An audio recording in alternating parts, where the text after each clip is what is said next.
할렐루야! 오늘은 추수감사주일입니다. 우리 한국교회는 1904년부터 추수감사주일을 11월 셋째 주간에 드렸습니다.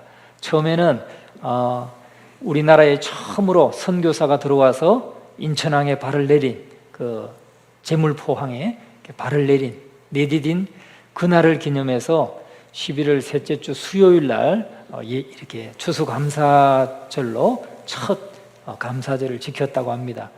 그러다가 이제 많은 성도들이 함께 지키는 게 좋겠다 해서 주일날, 그래서 11월 셋째 주일 이렇게 추수감사주일로 지금까지 지켜오고 있습니다.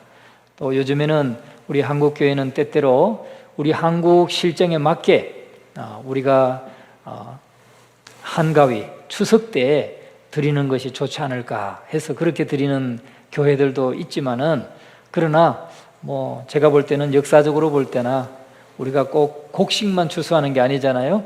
우리의 수고와 땀 모든 여러 분야에서 추수하고 다 돌아보면서 한 해를 감사하면서 11월 셋째 주일날 추수감사주일을 드리는 것이 더 마음에 좀 흡족한 것 같습니다. 오늘 추수감사주일 예배를 드리면서 정말 한 해를 돌아보시고 저와 여러분들 마음속에 감사가 넘치는 그런 한 해가 되기를, 주일이 되기를 간절히 축원합니다. 중요한 것은 우리가 한 해를 돌아보면서 때마다 일마다 함께 하시고 역사하신 하나님의 은혜를 돌아보고 감사하는 것입니다. 그래서 감사가 넘치는 게 중요한 거예요. 오늘 추수감사주일은 하나님 앞에 정말 감사하는 날입니다. 우리의 마음을 드리고 정성을 드리고 또 예물을 드리고 그러면서 기뻐하는 날입니다. 감사가 넘치고 기쁨이 넘치는 그런 추수감사주일 다 되시기를 주님의 이름으로 축원합니다. 그래서 오늘 이 본문의 말씀을 가지고 은혜로운 제안이라고 하는 제목으로 함께 말씀을 나누고자 합니다. 오늘 본문에 우리와 동행하자 그리하면 선대하리라. 우리와 동행하자 그리하면 선대하리라. 참 아주 달콤한 말이죠. 참 사람을 끄는 말입니다. 우리와 동행하자 그리하면 선대하리라. 여러분이 누구에게 나가서 우리와 동행합시다, 그러면 내가 선대하겠습니다. 얼마나 이게 당당하고 좋은 말입니까? 저와 여러분의 삶 속에 늘 우리의 이웃들에게 우리와 동행합시다, 하나님의 복을 받고 하나님의 은혜를 누리는 우리와 동행합시다, 그러면 우리가 여러분을 잘 대접해 드리겠습니다, 선대하겠습니다. 얼마나 좋은 말입니까? 이 말은 모세가 바로 자기의 처남되는 이 호밥에게 요청했던 말입니다. 바로 하나님의 백성의 총회에 들어오라고 하는 제안을 한 것입니다. 오늘 본문은 바로 저와 여러분의 우리의 상황에도 적용해서 사용함에 있어서 너무나 적합한 말입니다. 광야의 이스라엘 백성은 바로 그리스도의 교회의 모형입니다. 출애굽해서 광야를 거쳐서 지나서 저 약속의 땅 가나안을 들어가야 되는 이스라엘 백성들은 바로 오늘날 교회의 모형이라는 거예요. 오늘날 교회의 모형입니다. 그들을 보면서 우리를 봐야 돼요. 저와 여러분이 광야에 있었던 이스라엘 백성들을 보면서 바로 오늘 이 땅에 살아가고 있는 하나님의 교회에 속한 성도들의 삶을 보아야 된다. 그들은 우리의 모형이다 하는 것을 여러분 잊지 마시기 바랍니다. 그래서 이 본문의 요청은 교회의 교제 안으로, 기독교회, 그리스도의 교회의 그 교제 안으로 들어오라고 하는 요청인 것입니다. 요청인 거예요. 그래서 우리는 네 가지 의미에서 네 가지 주제를 가지고 함께 좀 상고하고자 합니다. 그러나 시간이 많지 않기 때문에 좀 간략간략하게 핵심만 우리가 함께 나눔으로써 은혜를 나누고자 합니다. 첫째는 광야의 이스라엘로 상징된 참된 교회의 특징을 우리가 무엇인가 하는 거죠. 참된 교회, 광야의 이스라엘 백성으로 상징되는 참된 교회의 특징은 뭔가? 첫째는 참된 교회의 특징은 구속받은 백성이라는 겁니다. 이스라엘 백성들이 구속받은 백성이죠. 구속받은 백성. 구속했다 하는 말은 돈을 지불하고 값을 지불하고 나의 소유로 삼았다 하는 말입니다. 다시 말하면 하나님께서 이스라엘 백성들을 구속할 때에 어떻게 구속했느냐? 피로 구속했어요. 피로. 어린 양을 잡아서 그 문지방에 문설주와 임방에 어린 양의 피를 바름으로써 이스라엘 백성들의 그 집은 하나님의 재앙의 심판이 넘어갔어요. 유월했다 해서 유월절입니다. 그러니까 피로 구속받은 백성들이에요. 어린 양이 대신 죽지 않았다면 이스라엘 백성들도 바로 애굽 가정들과 같이 모든 장남들은 다 죽었을 거예요. 그리고 가축의 처음 난 새끼도 다 죽임을 당했을 것입니다. 그러나 어린 양이 대신 죽었기 때문에, 그래서 피를 그 문설주를 발랐기 때문에 그 집안에 있던 모든 이스라엘 백성들은 다, 그 장자는 다 살았어요.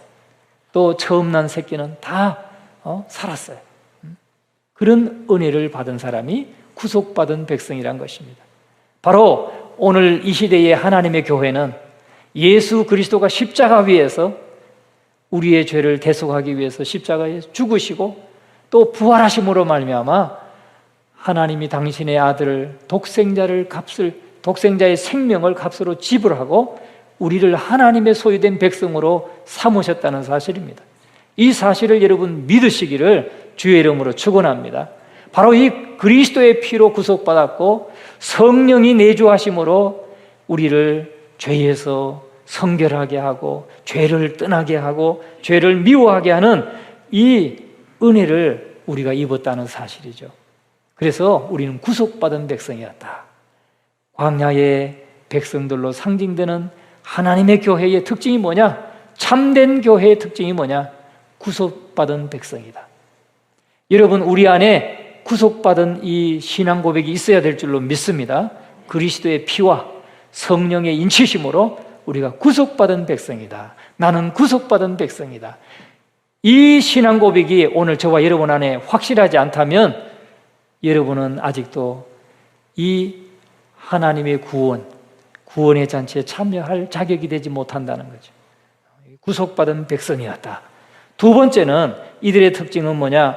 이스라엘 백성들은 광야를 지나는 동안 아무런 안식을 발견하지 못했고 광야에서 안식을 바라지도 않았고 그들은 약속의 땅 가나안을 향해서 나아갔던 백성들이다 하는 것입니다. 그러니까 여러분, 여기가 좋으면 어떻게 하겠어요? 여기가 좋으면 여기에 터잡고 살아야지 그런 생각을 할 거예요. 그러나 서울을 목적지를 향해서 가는 사람은 성 안에 가다가 재밌는 거 여기 재밌는 거 많네 해가지고 하루 종일 지나다가 또 저 오산에 가서 또 즐거운 일이 있으면 거기서 지나다가 밤늦게 들어가겠습니까? 그렇지 않죠? 목적지가 딱 분명히 있는 사람은 빨리 그 목적지를 향해서 가는 것입니다. 여러분, 이스라엘 백성들은 광야에서 안식을 얻을 곳이 아니에요. 이스라엘 백성들은 약속하신 가나안 땅, 약속의 땅 가나안으로 들어가는 그곳이 여행의 목적지였던 것입니다. 여러분, 오늘 우리 광야를 걸어가고 있는 하나님의 교회, 또 하나님의 백성들, 저와 여러분들은 이 광야로 상징되는 세상에서 안식을 얻으려고 하면 안 된다는 겁니다. 여기에서 안식을 누리려고 하지 마세요. 우리의 안식처는 약속의 땅 가나안이, 영적인 가나안에 있다는 사실을 여러분 잊지 마시기를 주의 이름으로 축원합니다. 바로 하나님의 도성, 하나님의 나라, 천국이라고 말하는 하나님의 나라, 우리가 죽음이라고 하는 그 터널을 지나서 그 너머에 있는 하나님의 영원한 세계, 거기에서 우리는 참된 안식을 누리게 될 것입니다. 여러분, 우리 이 세상에 얼마나 고통스러운 일들이 많습니까? 얼마나 시련이 많습니까? 얼마나 실패가 많습니까? 내가 원하는 대로 다 되었습니까? 내가 원하는 대로 안 되는 게 너무 많습니다. 또 너무나 고통스러운 짐들이 많습니다. 이 땅에서는 참된 안식이 없어요. 잠시 안식은 있죠. 그러나 우리가 죽음 저편에 우리 주님의 품에 안겼을 때 거기가 진정으로 우리가 참된 안식을 누리고 영원한 안식을 누리는 곳이라는 것을 여러분 잊지 마시기를 주님의 이름으로 축원합니다. 그래서 이 광야의 이스라엘 백성들, 이 이스라엘 백성들로 상징되는 참된 교회의 특징 세 번째는 뭐냐? 그들은 믿음으로 미래를 향해서 나아가는 백성이었다는 거죠. 믿음으로 미래를 향해서 나가는 백성이었어요. 현실에 안주하면서 여기에 그냥 시시비비 따지면서 여기에 안주하고 여기서 그냥 울고 여기서 낙심하고 좌절하고 그런 사람이 아니라 약속의 땅 가나안을 향해서 미래를 바라보고 나갔다는 거예요. 이스라엘 백성들은 가나안 땅을 밟지 못했어요. 아직도 이 광야니까 밟지 못했어요. 여러분, 우리도 마찬가지입니다. 이 광야에서는 아직 천국을 다 경험하지 못했어요. 천국을 보지 못했죠. 단지 하나님께서 천국을 주시겠다고 하는 약속만 바라보고 그 약속만 믿고 나가는 것입니다. 믿음으로 가는 삶이에요. 천국을 지금 본 사람 없어요. 죽었다가 천국을 보고 온 사람 있을 수 있어요. 전에 한 집사님 얼마나 성령 충만한지 이 금요 기도회를 하는데 입신이 됐어요. 저 앞에서 입신이 됐어요. 나도 그런 거 처음 봤는데 입신이 됐어요. 그러면서 막 부르는 거예요. 목사님, 집사님, 권사님, 여기 와보세요. 누워가지고 푹 쓰러졌는데 누워가지고 예수님 여기 너무 좋아요. 예수님 너무 좋아요. 막 그러면서 막 허우적대면서 기도를 하는 거예요. 예수님 여기 너무 좋다고. 목사님 여기 빨리 와보라고. 그러더니 딱 깼어요. 이제 한참 기도하고 깼어요. 깨어났어요. 그랬더니 막 우시는 거예요. 우시는 거예요. 근데 두 가지를 봤어요. 그때 그 집사님. 그렇게 천국을 먼저 하나님이 보여주셨고 두 번째는 지옥을 또 보여주셨나 봐요. 갑자기 막 울음을 확 터뜨리는 거예요. 예수님 여기 너무 무서워요. 그러다가 이제 기도가 입신에 딱 깼어요. 그랬더니 눈물을 막 흘리시는 거예요. 너무나 하나님이 그 보여주신 거에 대해서. 근데 다시 깨어난 게 너무 싫더라는 거죠. 천국에 그냥 봤을 때 그냥 들어갔으면 딱 좋았는데 그런 체험을 저는 간접적인 체험을 해봤어요. 제 앞에서 바로. 여러분, 우리가 가야 할 곳은 약속의 땅, 우리 하나님이 주인 되시고 영원히 다스리시는 그 땅에 우리가 들어가서 안식하게 될 것입니다. 우리가 믿음으로 바라보고 나갈 수 있기를 주님의 이름으로 축원합니다. 우리가 이 땅에 살아가는 동안은 오직 믿음으로 가는 거예요. 그 약속을 붙들고 가는 거예요. 본 것은 없어요. 간접적으로 본 건 있고 성경에서 우리에게 증거해 주는 증언은 있지만 우리가 직접 보지 못했어요. 그러나 하나님의 약속의 말씀, 이 말씀을 믿음으로 붙잡고 나아가시기를 주님의 이름으로 축원합니다. 그리고 우리가 현재 살아가는 이 광야의 상황과 관련해서도 믿음으로 행해야 된다는 거예요. 믿음으로. 광야에서도 믿음으로 행해야 돼요. 여러분, 이 광야의 삶은 가나안을 바라보는 믿음만을 가지고 갈 수가 있는 것입니다. 또 이 현재의 삶에서도 믿음으로 살아야 되는 거예요. 이스라엘 백성들을 한번 생각해 보세요. 이스라엘 백성들은 광야에서 만나를 먹었어요. 여보 나와봐. 지금 만나가 막 내려와. 아이고 무슨 씨잘데기 없는 소리 한다고? 믿음 없는 사람은 그렇게 말했을 거예요. 그렇지 않습니까? 여보 반석에서 물이 나와. 뭐이 미쳤나? 그렇게 말하는 사람도 있을 거예요. 그러나 광야의 삶에서도 우리는 믿음으로 하나님을 경험하고 살아가야 된다는 사실입니다. 오늘 저와 여러분의 이 인생길, 광야의 삶입니다. 이 광야에서 우리는 오직 하나님의 약속의 말씀을 붙들고 믿음으로 살아갈 수 있기를 주의 이름으로 축원합니다. 그런데 중요한 것은 우리의 이 죄된 육신 안에서는 은혜의 샘이 없다는 사실이에요. 은혜의 샘, 계속해서 샘솟는 은혜의 샘이 우리 안에는 없어요. 은혜는 말이죠, 우리 안에서 나는 게 아닙니다. 은혜는 오직 하나님께로부터만 받을 수 있는 거예요. 하나님께로부터만 받을 수 있어요. 그렇기 때문에 우리는 하나님 앞에 은혜를 구하고 나가야 될 줄로 믿습니다. 하나님께 가까이 나가세요. 자주 나가세요. 그래서 구하세요. 하나님의 은혜를 우리가 날마다 받아 누릴 수 있도록 구하시기 바랍니다. 이게 다 자급자족되고 내 안에서 그냥 계속 샘솟는 기쁨이 솟아난다면 하나님 앞에 나갈 일이 뭐 있겠어요? 하나님 앞에 가지 않을 거예요. 왜? 내가 다 할 수 있으니까. 요즘엔 인쇄소 잘 가지 않습니다. 왜요? 내가 집에서 컴퓨터로 다 디자인해가지고 딱 뽑으면 컬러로 쫙 나옵니다. 그래서 인쇄소 잘 안 가요. 왜? 내가 자급자족 할 수 있으니까. 그런데 은혜라고 하는 것은 우리가 위기 때 우리를 도우시는 하나님의 은혜, 내가 정말로 약해졌을 때에, 내가 일어날 힘이 없을 때에 내게 주시는 하나님의 은혜는 내 안에서 나오지 않는다는 거예요. 이건 꼭 하나님께로부터만 내가 받을 수 있어요. 내 밖에서부터, 저 하나님께 있는 은혜의 샘에서부터 내가 받을 수 있는 거예요. 그렇기 때문에 우리가 하나님께로 나가야 됩니다. 하나님께로 더 나가서 기도하고 간구하고 구하고 사모할 때 하나님이 은혜를 주시는 거예요. 저는 우리 모든 성도들이 이 은혜를 경험하시기를 주의 이름으로 축원합니다.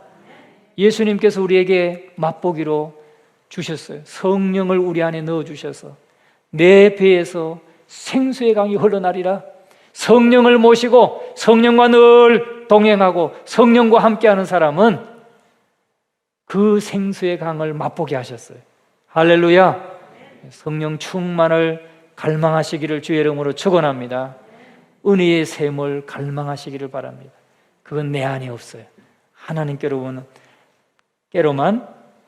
우리가 얻을 수 있는 것입니다. 뿐만 아니라 이 광야로 상징되는, 광야 이스라엘로 상징되는 참된 교회의 특징 또 한 가지는 뭐냐? 대적들이 너무 많다는 거예요. 주변에 온통 대적들이에요. 여러분, 이스라엘 백성들은 광야에서는 아말렉 족속이 그들을 대적했고, 약속의 땅에 들어가서는 가나안 모든 족속이 그들의 대적이 되었어요. 여러분, 우리가 만일 하나님의 자녀라면 저와 여러분도 똑같을 거예요. 나와 여러분도 똑같이 우리 앞에는 대적이 있어요. 어떻게 하든지 여러분을 험잡고 여러분을 비난하고 하려고 하는 사람들이 우리 주변에 너무나 많다는 겁니다. 올무가 너무나 많습니다.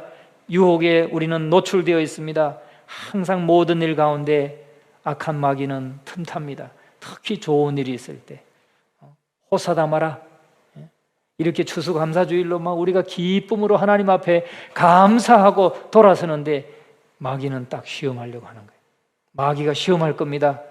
그러면 오늘 말씀을 들은 여러분들은 딱 분별하시고, 요거 마귀가 시험하는구나, 빠지지 말아야지, 영영 죽겠지, 마귀에게 다 그렇게 놀리시기 바랍니다.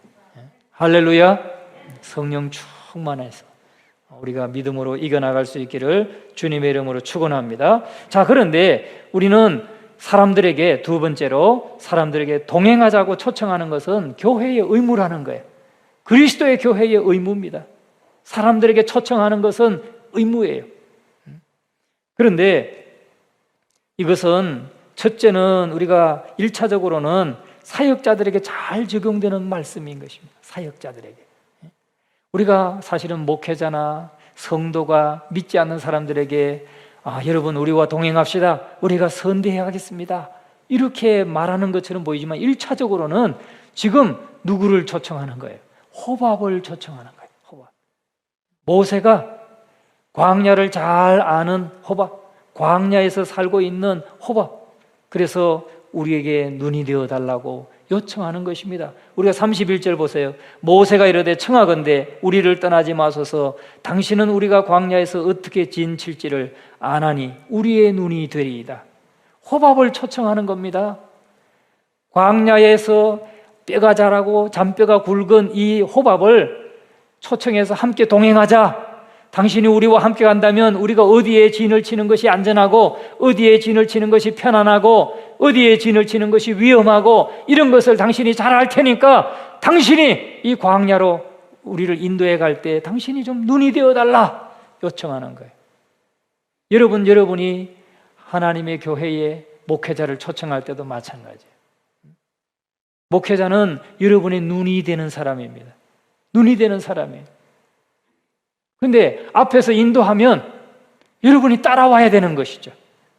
호밥이 인도하면 광야를 너무나 잘 알기 때문에 앞에서 인도하면 따라가야 되는 거예요. 그래서 우리를 잘 인도해 달라고, 우리의 눈이 되어 달라고 호밥을 초청하는 것입니다. 여러분이 지도자를 청빙하고 초청할 때도 마찬가지예요. 눈이 되어 달라는 거예요. 이 광야와 같은 인생을 살아갈 때 어떻게 살아가는 것이 하나님 앞에 하나님의 기쁨이 되는 삶이고, 어떻게 살아가는 것이 하나님이 복을 주시는 삶이고, 어떻게 살아가는 것이 하나님이 정말로 미워하시는 삶인지를 당신이 좀 잘 보여주세요. 우리의 눈이 되어주세요. 우리가 저 구렁텅이로 빠지지 않도록, 우리가 저 죄악된 삶으로 빠지지 않도록, 우리가 그냥 그저 그런 삶이 아니라 하나님의 은혜를 받고 하나님의 복을 누리는 그런 삶이 되도록 우리를 좀 인도해 주세요. 우리의 눈이 되어주세요. 여러분이 목회자를 볼 때 그렇게 보시기를 주의 이름으로 축원합니다. 이거는 목회자에게 첫째, 사역자를 초청할 때 우리가 적용되는 말씀입니다. 여러분, 두 번째는 어떤 사람이냐? 주의 몸된 교회에 참여하지 않고 있는 하나님의 자녀들에게 초청하라는 거예요. 그렇게 적용할 수가 있어요. 교회는 나옵니다. 교회는 나오는데 전혀 우리의 연합된 삶에 참여하지 않아요. 그냥 왔다가 가는 사람.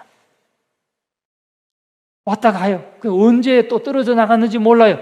이미 또 보면 또 저 어떤 다른 교회에 다니고 있든지 그냥 신앙생활 안 하고 있든지 그런 사람들 말이에요. 교회에 나오면 그런 분들 여러분 가만두지 마세요. 새 가족이 오면 여러분 그냥 한 주구장창 한 3개월 정도 서로 얼굴 알고 할 때까지는 만나면 인사하세요. 우리 교회도 잘 안 되는 게 이거예요. 만나면 인사하세요. 아이고 잘 오셨어요. 잘 지내셨어요? 조금 뭐랄까요? 그냥 너무 세상적이긴 하지만 식사하셨어요? 그 말이라도 얼마나 이게 정감 있는 말입니까? 저분이 우리 교회에 나오는구나. 나오는 분이야. 알고 그냥 지나가요. 한마디 걸지도 않고 지나가요. 여러분 새 가족들이 얼마나 힘든지 아세요? 그런 게? 여러분은 막 20년, 30년 같이 계셨기 때문에 얼굴만 봐도 서로 잘 알죠. 저분 표정만 봐도 알죠. 그러나 새 가족들은 생소합니다. 그러니까 여러분들이 한 2개월, 3개월 지나도록 서로가 좀 서로 대화도 하고 아이고 저는 우리 교회 누구누구 권사예요. 누구누구 집사예요. 서로 인사하고 그래야 돼요. 그렇지 않으면 그냥 교회 와서 예배만 드리고 그냥 돌아가는 거예요. 그러다가 언제 보면 나오지 않아요. 안 보여요. 안 되는 겁니다. 그런 사람들을 우리와 동행합시다. 우리와 함께 동행합시다. 우리 선교에 들어와요. 우리 목장에 들어오세요. 같이 신앙생활 합시다. 그렇게 해야 된다는 거예요. 아시겠습니까? 여러분 그렇게 하시겠어요? 청년들, 새로운 청년이 와도 그냥 뭐라고 그러죠? 개가 닭 보듯이. 그러면 안 되는 거예요. 그러면 왔다 가도 그냥 가는 거예요. 자꾸 함께 하자고. 우리와 동행합시다. 우리가 잘 선대해 드리겠습니다. 여러분 그런 우리의 마음을 가져야 될 줄로 믿습니다. 여러분 마지막으로는 우리가 복음의 초청 아래 있는 모든 사람들에게 적용해야 됩니다. 우리 바깥에 복음을 받아야 되는 사람들, 복음을 받아들여야 될 사람들, 그들에게 초청해야 된다는 것입니다. 무엇보다도 그들에게, 특별히 가난한 지체들에게, 또 어린 지체들에게, 많은 고난 중에 있는 사람들, 그런 사람들을 초청해서 우리가 지금 누리고 있는 이 하나님의 은혜와 복을 누릴 수 있도록 초청하라는 겁니다. 여기에 보면은 32절 말씀을 보세요. 29절에서는 우리와 동행하자 그리하면 선대하리라 했을 때 모세, 이 호밥이 어떻게 합니까? 아니요, 나는 내 고향 내 친족에게로 돌아가겠습니다 하고 30절에 말씀하죠. 내 고향 내게로, 내 친족에게로 가겠습니다. 그러니까 모세가 31절에 말해요. 같이 한번 읽어봅니다. 모세가 이르되 청하건대 우리를 떠나지 마소서. 당신은 우리가 광야에서 어떻게 지칠지를 아나니 우리의 눈이 되리이다. 여기 보면 이르되 청하건대 우리를 떠나지 마소서. 청하건대 우리를 떠나지 말아주세요 라고 이 모세가 애원하다시피 하는 거예요. 그래서 결국은 어떻게 했느냐, 이 호밥이 동행을 하게 돼요. 동행을 합니다. 그래서 성경에 보면은 호밥의 모든 후손들, 이 사람들이 겐족속인데 겐족속은 언약에 참여하는 참여자가 되었어요. 약속의 땅에 함께 들어갔고 그 약속의 땅, 하나님의 약속의 땅에 들어가서 그 땅을 받아 누리게 돼요. 그런 축복을 받게 됩니다. 그래서 오늘 저와 여러분이 정말 가난하고 어렵고 고난 중에 있는 많은 이웃들, 복음의 초청을 받아야 되는 사람들, 그들을 우리와 동행합시다. 그리하면 우리가 선대하겠습니다 하고 초청하라는 것입니다. 여러분 그렇게 하시겠습니까? 그렇게 할 때 우리는 함께 누리게 되는 것입니다. 그들도 언약의 참여자가 되는 것입니다. 우리 교회가 그런 많은 이웃들을 또 주님 앞에 인도함으로 더욱더 하나님께 큰 영광 돌리는 교회가 될 수 있기를 주님의 이름으로 축원합니다.